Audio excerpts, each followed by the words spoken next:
বন্যা সমস্যার ষড়যন্ত্র কিনা তদন্ত করা হবে বলছেন আসিফ মাহমুদ। এদিকে ভারত কি শেখ হাসিনাকে ফিরিয়ে দিতে বাধ্য? জানাবো প্লাবিত হচ্ছে নতুন নতুন এলাকা, উদ্ধারের অপেক্ষায় অনেক মানুষ। ভয়াল বন্যায় এই পর্যন্ত নিহত 15, ক্ষতিগ্রস্ত 48 লাখ মানুষ। এবং সর্বশেষ জানাবো বন্যার্তদের সহায়তায় রাজনৈতিক ধর্মীয় পরিচয় না দেখার আহ্বান। দর্শক শুনছিলেন সংবাদ শিরোনাম, এখন বিস্তারিত। বন্যা সমস্যার ষড়যন্ত্র কিনা তদন্ত করা হবে বলছেন আসিফ মাহমুদ। অন্তর্বর্তী সরকারের যুব ও ক্রীড়া বিষয়ক উপদেষ্টা আসিফ মাহমুদ সজীব ভুইয়া বলেন, সকল সিস্টেম সংস্কার করা হবে। বাংলাদেশ সৃষ্ট বন্যার সমস্যার ষড়যন্ত্র কিনা তা আমরা তদন্ত করে দেখব। আসলে ফ্যাসিস্ট সরকার গত 16 বছরে বাংলাদেশকে খুঁড়ে খুঁড়ে নষ্ট করেছে। আমরা এমন একটা রাষ্ট্রের দায়িত্ব নিয়েছি, রাষ্ট্রের সকল অঙ্গকে ধ্বংস করে দেওয়া হচ্ছে, অকার্যকর করে রাখা হচ্ছে। আমরা একটা জাতীয় ঐক্যের বাংলাদেশ চাই, তবে বন্যা আমাদের ঐক্যবদ্ধ করেছে। আসিফ মাহমুদ সজীব ভুইয়া আরো বলেন, ব্যক্তিকে দোষ দিয়ে লাভ নেই। আমরা বলছি সিস্টেমকে রিফরমেশন করব। তিনি যদি তার ঊর্ধ্বতনকে কাজ করতে না দেখেন তাহলে তিনিও করবেন না, এটাই স্বাভাবিক। তাই ওপর থেকে নিচ পর্যন্ত সিস্টেম ঠিক করতে হবে। বর্তমান যে ক্রান্তিকালীন পরিস্থিতি, সেটা যাওয়ার পর আমরা সিস্টেম রিফরমেশনে হাত দিব। ছাত্ররা সিস্টেম রিফরমেশনের জন্য লড়াই করেছে, শুধু ক্ষমতার পালাবদলের জন্য নয়। তিনি বলেন, নোয়াখালী উপকূলীয় অঞ্চল, এখানকার মানুষ বন্যার সাথে খুব একটা পরিচিত না, তবে উপকূলের প্রাকৃতিক দুর্যোগের বিষয়ে তারা সচেতন। তাই উদ্ধার কাজে সবার কিছুটা বেগ পেতে হয়েছে। আমরা চাই সবাই মিলে কাজ করব। অন্যান্য জেলার মানুষ নোয়াখালীতে সাহায্যের হাত বাড়িয়ে দিতে এসেছে, আপনারা তাদের সহযোগিতা করবেন। এর আগে যুব ক্রীড়া উপদেষ্টা আসিফ মাহমুদ সজীব ভুইয়া বেগমগঞ্জের টেকনিক্যাল স্কুল আশ্রয় কেন্দ্র পরিদর্শন করেন। এ সময় বাসিন্দাদের সাথে কথা বলেন এবং তাদের খোঁজ খবর নেন। তারপর আশ্রয় কেন্দ্রের বাসিন্দাদের পুনর্বাসনের সরকারি সহায়তার বিষয়ে আশ্বস্ত করেন তিনি। ভারত কি শেখ হাসিনাকে ফিরিয়ে দিতে বাধ্য? ছাত্র জনতার অভ্যুত্থানের পতনের পর থেকে ভারতে রয়েছে শেখ হাসিনা। এরই মধ্যে তার কূটনৈতিক পাসপোর্ট বাতিলের আদেশ দিয়েছে বাংলাদেশের অন্তর্বর্তী সরকার। শেখ হাসিনাকে দেশে ফিরিয়ে এনে তার বিচারের দাবিও রয়েছে। সার্বিক পরিস্থিতিতে প্রশ্ন উঠেছে, বাংলাদেশ সরকার প্রত্যর্পণের আবেদন জানালে ভারত কি শেখ হাসিনাকে ঢাকার হাতে তুলে দেবে? এই প্রশ্নের সামনে রেখে একটি প্রতিবেদন প্রকাশ করেছে কলকাতার আনন্দবাজার পত্রিকা। এই প্রতিবেদনে বলা হয়েছে, দিল্লিতে শেখ হাসিনার অবস্থান যে বাংলাদেশে ভারত বিরোধিতা তা বুঝতে পারছে না ভারত। এজন্য তৃতীয় কোনো দেশে হাসিনাকে নিরাপদে রাখার একটা চেষ্টা চলছে। আনন্দবাজারের প্রতিবেদনে বলা হয়েছে, শেখ হাসিনাকে ফেরত দেওয়ার বিষয়ে 2013 সালের প্রত্যর্পণ চুক্তির তেমন কোনো গুরুত্ব রয়েছে বলে মনে করছে না ভারতের পররাষ্ট্র মন্ত্রণালয়। এই চুক্তি করা হয়েছিল দুদেশের মধ্যে জঙ্গি, পাচারকারী ও চোরাচালানিদের প্রত্যর্পণের উদ্দেশ্যে। 2016 সালে এই চুক্তিতে বেশ কিছু সংশোধন আনা হয়েছিল। কোনো দেশ যদি মনে করে রাজনৈতিক কারণে কাউকে প্রত্যর্পণের দাবি জানানো হচ্ছে, তবে তারা দাবি মানতে বাধ্য নয়। শেখ হাসিনাকে প্রত্যর্পণের দাবি ভারত যদি রাজনৈতিক উদ্দেশ্যপূর্ণ বলে মনে করেন, সেখানে বলার কিছু থাকতে পারে না। আবার চুক্তির আরেকটি ধারায় রয়েছে, প্রত্যর্পণের পরে দীর্ঘ কারাবাস ও প্রাণহানির আশঙ্কা থাকলে অন্য পক্ষের দাবি খারিজ করা যাবে। বিবিসি বাংলার একটি প্রতিবেদনে বলা হয়েছে, শেখ হাসিনা ও তার বোন শেখ রেহানাকে দিল্লির উপকণ্ঠে একটি আধা সামরিক বাহিনীর অতিথি নিবাস বা সেফ হাউসে একসঙ্গে রাখা হয়েছে। তবে এই মুহূর্তে তাদের ঠিকানা কি, সেটা সরকারিভাবে কোনো প্রকাশ করা হয়নি। শেখ হাসিনা ঠিক কোনো ইমিগ্রেশন স্ট্যাটাসে ভারতে রয়েছেন, সে ব্যাপারেও এখনো পর্যন্ত ভারত সরকার সম্পূর্ণ নীরব রয়েছে। অর্থাৎ তিনি কোনো বিশেষ ভিসায় ভারতে অবস্থান করছেন নাকি তাকে রাজনৈতিক আশ্রয় পলিটিক্যাল অ্যাসাইলামে দেওয়া হয়েছে, এ ব্যাপারে আনুষ্ঠানিকভাবে ভারত সরকারের আজ পর্যন্ত একটি শব্দও বলেনি।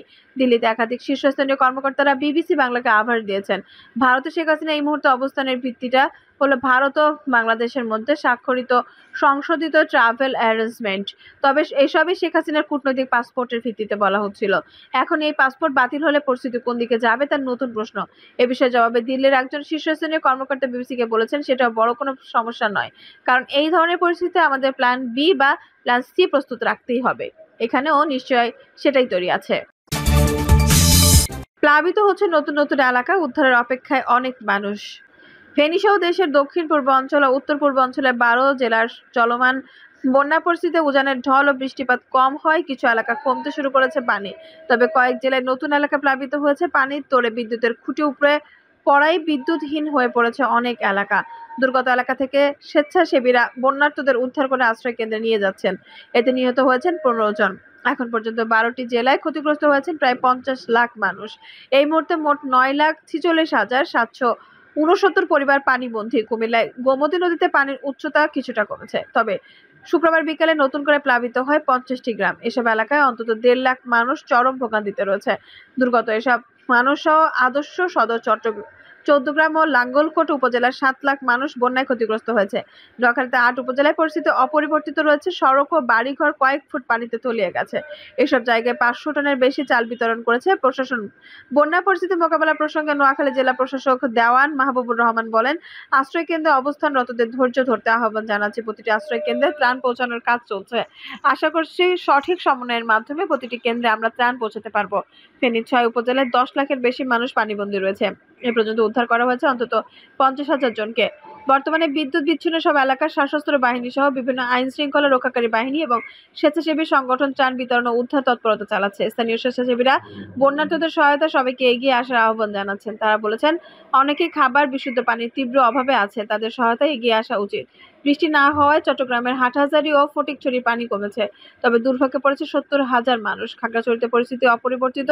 দীঘিনালায় এখনো পানিবন্দী কয়েক হাজার মানুষ। খাগড়াছড়ি দীঘিনালা উপজেলা নির্বাহী কর্মকর্তা মামুনুর রশিদ বলেন, 150 থেকে 200 পরিবার বন্যার কারণে আটকা পড়েছে। আমরা তাদের কাছে ত্রাণ পৌঁছানোর ব্যবস্থা করেছি। কাবাখালী ও বোয়ালখালী সহ অন্যান্য বন্যাত্ম দুর্গত এলাকাগুলোতে ত্রাণ বিতরণ চলছে। ব্রাহ্মণবাড়িয়া, আখাউড়ায় পানি কমেছে ধীরে। হবিগঞ্জের ধোয়াই নদীর পানিও কিছুটা কমেছে, তবে সেখানে 5 উপজেলায় পানিবন্দী রয়েছে 57,000 মানুষ। স্থানীয়রা বলছেন, পানি কমলে নিজেদের বাড়িতে গিয়ে থাকার অবস্থা নেই। বন্যা সব ভেঙে গেছে। মৌলভীবাজারের কমলগঞ্জে পরিস্থিতির উন্নতি হয়েছে, তবে মনু নদের পানির কারণে নতুন করে প্লাবিত হওয়ার সংখ্যা রয়েছে অনেক এলাকায়। ভয়াল বন্যায় এ পর্যন্ত নিহত 15, ক্ষতিগ্রস্ত 48 লাখ মানুষ। অতিবৃষ্টি এবং উজান থেকে আসা ঢলে বিভিন্ন জেলায় এখন পর্যন্ত 15 জনের মৃত্যুর খবর পাওয়া গেছে। ক্ষতিগ্রস্ত হয়েছেন 48 লাখের বেশি মানুষ। 11 জেলায় পানিবন্দী প্রায় 10 লাখ মানুষ। দুর্যোগ ব্যবস্থাপনা ও ত্রাণ মন্ত্রণালয় এক সংবাদ বিজ্ঞপ্তিতে এইসব তথ্য জানায়।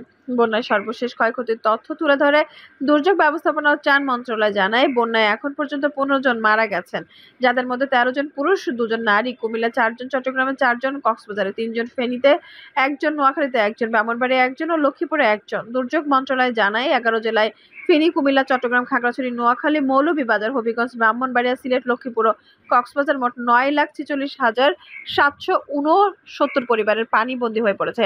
ক্ষতিগ্রস্ত লোক সংখ্যা 48,69,299 জন। 77 উপজেলায় বন্যা প্লাবিত এবং 589টি ইউনিয়ন বা পৌরসভা ক্ষতিগ্রস্ত হয়েছে। তথ্য বিবরণীতে জানানো হয়েছে, পানিবন্দী বা ক্ষতিগ্রস্ত লোকদের আশ্রয় দেওয়ার জন্য মোট 3,176টি আশ্রয় কেন্দ্র খোলা হয়েছে। পানিবন্দী বা ক্ষতিগ্রস্ত লোকদের আশ্রয় দেওয়ার জন্য মোট 3,176টি আশ্রয় কেন্দ্র খোলা হয়েছে এবং আশ্রয় কেন্দ্রগুলোতে মোট 1,15,030 জন লোক এবং 18,096টি গবাদি পশুকে আশ্রয় দেওয়া হয়েছে। 11 জেলায় ক্ষতিগ্রস্তদের চিকিৎসা দেওয়ার জন্য মোট 639টি মেডিকেল টিম চালু রয়েছে। বন্যার ক্ষতিগ্রস্ত 11 জেলায় দুর্গতদের মাঝে বিতরণের জন্য নগদ 3,52,00,000 টাকা, 20,150 টন চাল এবং 15,000 বস্তা শুকনো খাবার বরাদ্দ দেওয়া হয়েছে। এছাড়া দেশের সব জেলায় পর্যাপ্ত ত্রাণ সামগ্রী মজুত রয়েছে বলে জানিয়েছে দুর্যোগ মন্ত্রণালয়। বন্যা আক্রান্ত জেলাসমূহের জেলা প্রশাসকের বৈষম্য বিরোধী ছাত্র আন্দোলনের সমন্বয়ক, সেনাবাহিনী, নৌবাহিনী, মেডিকেল টিম ও অন্যান্য স্বেচ্ছাসেবকদের সঙ্গে সমন্বয় করে একসঙ্গে কাজ করার জন্য প্রয়োজনীয় নির্দেশনা দেওয়া হয়েছে। দুর্যোগ ব্যবস্থাপনা ও ত্রাণ মন্ত্রণালয়ে সার্বক্ষণিক কন্ট্রোল রুম খোলা হয়েছে তথ্য সহযোগিতার জন্য। 0255101115 নম্বর চালু রয়েছে। ফেনী, নোয়াখালী, চট্টগ্রাম, ব্রাহ্মণবাড়িয়া, কুমিল্লা, হবিগঞ্জ, লক্ষ্মীপুর জেলার বন্যা উপদ্রব এলাকায় সেনাবাহিনী, নৌবাহিনী, কোস্টগার্ড ও বিজিবি জেলা প্রশাসনের সঙ্গে সমন্বয় করে উদ্ধার কাজে নিয়োজিত রয়েছে। দুর্যোগ ব্যবস্থাপনা ও ত্রাণ মন্ত্রণালয়ের দায়িত্বে থাকা উপদেষ্টা সচিব বন্যা পরিস্থিতি পর্যবেক্ষণের জন্য বন্যা উপদ্রব এলাকা সরেজমিনে পরিদর্শন করেছেন। শ্রম, কর্মসংস্থান এবং যুব ক্রীড়া উপদেষ্টা আসিফ মাহমুদ সজীব ভুঁইয়া বর্তমানে উপদ্রব এলাকায় অবস্থান করছেন। এদিকে ভয়াবহ বন্যায় ক্ষতিগ্রস্তদের সহায়তার জন্য প্রাণ উপদেষ্টা ত্রাণ ও কল্যাণ তহবিলে অনুদান পাঠাতে আগ্রহীদের স্বাগত জানিয়েছে অন্তর্বর্তী সরকার।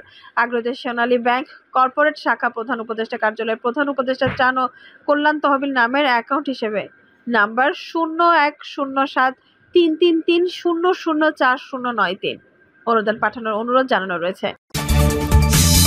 বন্যার্তদের সহায়তায় রাজনৈতিক ধর্মীয় পরিচয় না দেখার আহ্বান। দেশের বন্যার্তদের সহায়তায় রাজনৈতিক বা ধর্মীয় পরিচয় না দেখার আহ্বান জানিয়েছেন বিএনপির ভারপ্রাপ্ত চেয়ারম্যান তারেক রহমান। তারেক রহমান বলেন, আপনারা সমন্বিতভাবে বন্যা কবলিত এলাকায় মানুষের পাশে দাঁড়ান, তাদের প্রতি সহায়তার হাত বাড়িয়ে দিন। বন্যা কবলিত অঞ্চলের মানুষের জন্য খাদ্য, বস্ত্র, চিকিৎসা ও ওষুধের সহায়তা দিন এবং ব্যবস্থা নিন। নেতাকর্মীদের উদ্দেশ্যে তিনি বলেন, আপনাদের সতর্ক থাকার আহ্বান জানান যে দেশ ছেড়ে পালিয়ে যাওয়া স্বৈরাচার দেশে মানুষের হিংসা বিরোধী বিভেদ তৈরি করেছিল। কিন্তু আপনাদের প্রতি একান্ত অনুরোধ, মানবিক সহায়তার ক্ষেত্রে আপনারা দয়া করে কারো রাজনৈতিক ও ধর্মীয় পরিচয়কে প্রাধান্য দেবেন না। একই সঙ্গে আপনারা ব্যক্তিগত দলীয় উদ্যোগের পাশাপাশি বন্যার্তদের সহায়তার জন্য সরকার ও প্রশাসন আপনাদের কাছে কোনো সহযোগিতা চাইলে দয়া করে সাধ্যমতো সহায়তার হাত বাড়িয়ে দিন। তারেক রহমান বলেন, দলমত নির্বিশেষে আমরা যদি ঐক্যবদ্ধভাবে বন্যা কবলিত মানুষের পাশে দাঁড়াই, যার যার সাধ্যমতো বিপদগ্রস্ত মানুষের সহায়তায় এগিয়ে আসি, আল্লাহর রহমতে অবশ্যই এই পরিস্থিতি মোকাবেলায় সক্ষম হব। তিনি বলেন, হঠাৎ করে আকস্মিক বন্যায় দেশের উত্তর পূর্ব এবং দক্ষিণ পূর্ব অঞ্চলে লাখ লাখ মানুষের পানিবন্দী হয়ে পড়েছে। পূর্ব অঞ্চলের জেলার পর জেলা প্লাবিত হওয়ার মনোবেদন জীবনযাপন করতে বাধ্য হচ্ছে লাখ লাখ মানুষ। জীবন ও জনমালের ক্ষয়ক্ষতি হয়েছে। এরই মধ্যে জীবন গেছে কয়েকজন মানুষের। ভয়াবহ বন্যায় বিপর্যস্ত হয়ে পড়েছে জনজীবন। দেশের এই আকস্মিক বন্যার জন্য ভারতকে দায়ী করেন তারেক রহমান। তিনি বলেন, বাংলাদেশের এই বন্যা দেশের অভ্যন্তরীণ উদ্ভূত কারণে নয়। তিনি বলেন, বাংলাদেশের এই বন্যা দেশের অভ্যন্তরে উদ্ভূত কোনো কারণে নয়। বন্যা কবলিত অঞ্চলে ভারী বৃষ্টিপাত হলে সেটি পূর্বাঞ্চলের বন্যার মূল কারণ নয়, বরং এবারের বন্যার মূল কারণ উজানের দেশে প্রতিবেশীর ভারতের ত্রিপুরা রাজ্যের প্রশাসনের দায়িত্বহীনতা ও খামখেয়ালিপনা। হঠাৎ করে বাঁধ খুলে বাংলাদেশের বিস্তীর্ণ এলাকা ডুবিয়ে দিলেও একটিবারের জন্য বাংলাদেশকে আগাম কোনো সতর্কতা দেয়নি তারা। ফলে বিস্তীর্ণ এলাকা ভাসিয়ে নিলেও বন্যা মোকাবেলায় বাংলাদেশ সামান্যটুকু প্রস্তুতি নেওয়ার সুযোগ পর্যন্ত পায়নি। বন্যা কবলিত এলাকার মানুষগুলো এখন সহায় সম্বল হারিয়ে লাখ লাখ মানুষ এখন নিদারুণ অসহায় বলে উল্লেখ করেন তারেক রহমান। বলেন, এমন পরিস্থিতিতে কোনো অভিযোগ পাল্টা অভিযোগ করে এখন সময় ক্ষেপণ করারও সময় নেই। বিএনপি বিশ্বাস করে, বন্যা কবলিত মানুষের জীবন সম্পদ রক্ষা করা এই মুহূর্তে প্রধান অগ্রাধিকার। দেশের বন্যা পরিস্থিতি আমি সারা দেশে, বিশেষ করে সেসব এলাকায় এখনো আক্রান্ত হয়নি সেসব এলাকায় বিএনপি এবং এর অঙ্গ সহযোগী সংগঠনের নেতাকর্মীদের প্রতি আহ্বান জানিয়ে বলতে চাই, আপনারা সমন্বিতভাবে বন্যা কবলিত মানুষের পাশে দাঁড়ান, সহায়তার হাত বাড়িয়ে দিন, তাদের নিরাপত্তার পাশে দাঁড়ান। দর্শক, এই ছিল এখনকার সর্বশেষ সংবাদ। নিউজটি ভালো লাগলে অবশ্যই একটা লাইক দিন, কমেন্টে আপনার মূল্যবান মতামত জানান। সবসময় আমাদের পাশে থাকতে সাবস্ক্রাইব করে বেল বাটনটি অন করে রাখুন। ধন্যবাদ।